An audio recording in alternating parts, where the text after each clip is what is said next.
Dick Button became the first United States figure skating gold medal winner in 1948 when the Games were resumed in San Moritz after a 12-year hiatus because of World War II. He repeated his victory in 1952, but it would be another 4 years before an American woman would stand on the top step of the victory platform. Overcoming non-paralytic polio as a child and a severely slashed ankle less than 2 weeks before the 1956 Cortina Games, 20-year-old Tenley Albright earned the title of the finest female figure skater in the world. When Heiss Jenkins won the men's title in 1956, it became the first time in Winter Olympic history that Americans had won both individual championships. Jenkins' victory and 16-year-old Carol Heiss's second-place finish behind Tenley Albright marked the beginning of a romantic story that would continue 4 years later to Squaw Valley. Then Carol Heiss won the gold medal, and soon after, she and Heiss Jenkins were married. Dick and I competed against each other for the first 4 years. I was on the world team. I was on the world team for 8 years, and I made it the first time when I was 15, and really had, I was just delighted to make the team. I made it as the fourth member. We could send 4 skaters in those days, so obviously in the early stages, I had no, I mean, you always want to win, but I was also realistic and knew that that wasn't going to happen in the near future. And Dick had won the actually the world championship the first time in 1947. He won the 48 Olympics, and then I made the team the first time in 1949. And so Dick was very well established, and Dick had really revolutionized the sport. And it was the younger skaters, I say younger, I was 3 years younger than Dick, but I was influenced by Dick's athleticism, and it's really what attracted me to the sport, the free skating side of it. So it was not uncomfortable to follow in Dick's shadow. And for 49, 50, 51, and 52 Olympics, I was on the team with Dick, certainly doing my best to try and win, but also being realistic. And I managed to, I was fourth in the Olympics in 52 and third in the Worlds that year. And then Dick retired. And the next year in 1953, I became world champion, and that was the succession. So I'd never really been right behind Dick. Another American skater, Jimmy Grogan, had always been second to Dick, and I'd always been third in nationals. And so, and then Jimmy and I faced each other in 1953, and we reversed orders, and I won the reversed order, and I won the Worlds the first time in 53, which happened to be the first year that Carol, at age 13, made the world team. And I was almost 19 at the time. So she was this cute little kid on the team. And of course, Tenley was the national champion at that time. And we won the Worlds, both of us, the first time in 53 together. So Tenley and I, our careers paralleled, and then of course in 1956, she won the Olympics, and I did, and after that we both retired. Some revolutionary things to the sport. Specifically, what were they? Oh, the jumping. The jumping. And making the music mean something. But Dick was doing things athletically on the ice that simply had not been done. And the Europeans in those days called it the American School of Skating. And we learned to skate during the Second World War when we were not under the influence of the pre-war skating styles. Dick took Europe by storm because they had never seen that kind of jumping.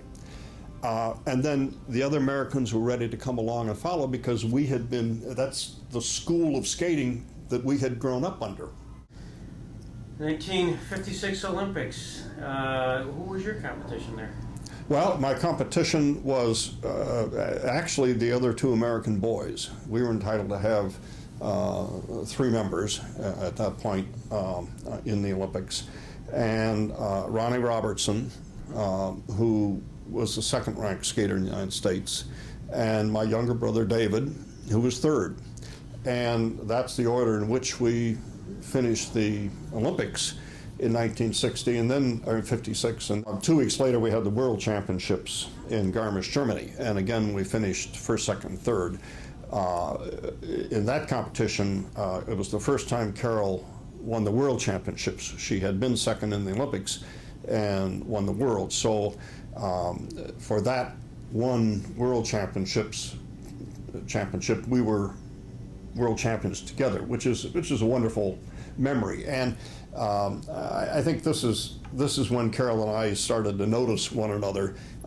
We did a lot of exhibitions around Europe together, and kept crossing paths in the United States doing exhibitions and enjoying one another's company. And but really our so-called courtship really was after I was out of skating and while I was in law school, and she was still skating. I mean, it certainly, the skating brought us together, and we've enjoyed the skating all these years because it's something we shared. But in terms of careers, my brother's career and Carol's parallel each other more than Carol and I. I'm not going to competitively skate anymore, and I'm going to do my professional career. Was that tough? Was that a tough decision? Or was it clear to you that was Well, tough? if you asked my younger brother, Yeah. who had been nipping at my heels, and see, he was already doing triple jumps back in 1956, and he had 2 triples, a triple sock on a triple loop in the Olympics and in the Worlds that year. He landed one, fell on the other, and I didn't. I had a triple loop that I could do in practice, but it was nowhere near consistent enough to try and put in a program. So I had a little brother that was making life difficult for me as it was. So if you ask him that question, my retirement was not difficult because I wanted to get out of his way. Now, I can dispute that, but there's a certain truth to it. We have a scrapbook of memories together. It just, and that's at the top of the list. But for both of us, obviously, winning the Olympic gold medal. And for me, winning it and then standing on the podium with your brother. But David and I privately enjoy the memory of that, of what we did together.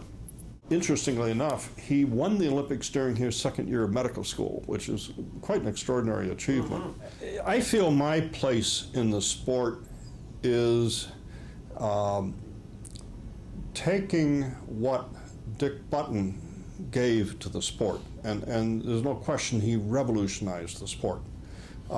It was a totally different sport after Dick left it. And I would like to be remembered as taking what Dick contributed and adding to it. I paid very, very close attention to the music and to the choice of music. And I'd like to think that what I added to the sport was taking the athleticism and marrying it more with the musicality. It's a delicate mix, skating, between athleticism and artistry, and it has to be a proper balance. But I guess that I would like that to be considered my contribution. And then I think my younger brother simply took that a step further, because he was very musical as well, but much more of a jumper than I was. In the 12-year period that Dick and myself and David were the world and Olympic champions, I'd like to think the sport progressed athletically and artistically. I think Carol brings, has brought a lot of good attention to the sport. The enthusiasm she brought to it then and now